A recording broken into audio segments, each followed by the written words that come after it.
that would lead me to the next question, which is, so these positive affirmations, these mantras that you chant, these words that you chant, they literally can change over time the way you feel about yourself. Absolutely. I mean, the relationship that I have to self today is brand new.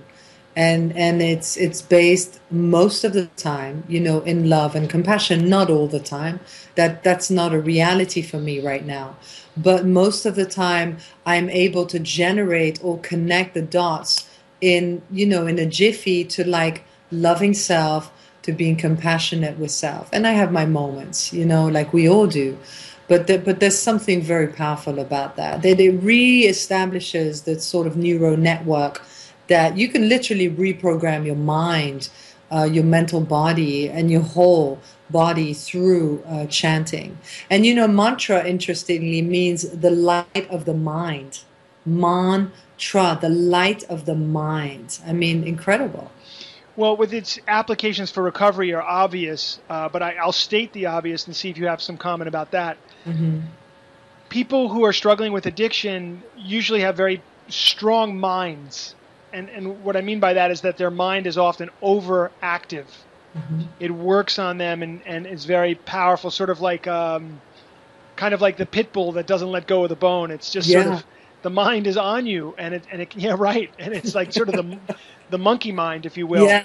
And so, can you speak a bit about chanting and what it can do for the mind in that capacity?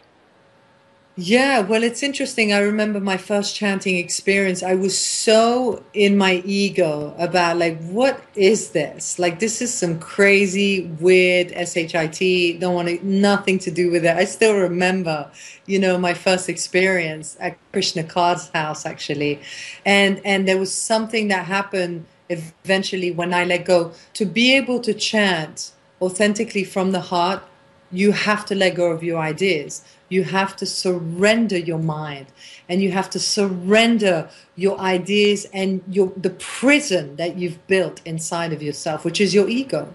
You have to surrender that. And in surrendering that, then there's the pathway to the heart. And you do it authentically enough and repeat the mantra, it will get into your heart. And then the mind will dissolve and get quieter and quieter and quieter. And then you will really be able to feel that union with yourself in the heart. And that's what happens. As you chant, it kind of breaks the concept of the ego. The Shabad Guru, they call it as well. That's what cuts through. The Shabad cuts through the ego, the concepts, which is the prison, right, that we over time sort of build inside of the mind. I mean, the Dalai Lama said it best. He said, in the West, you have overdeveloped your mind and underdeveloped your heart. Mantra is a way to develop the heart, to open the heart.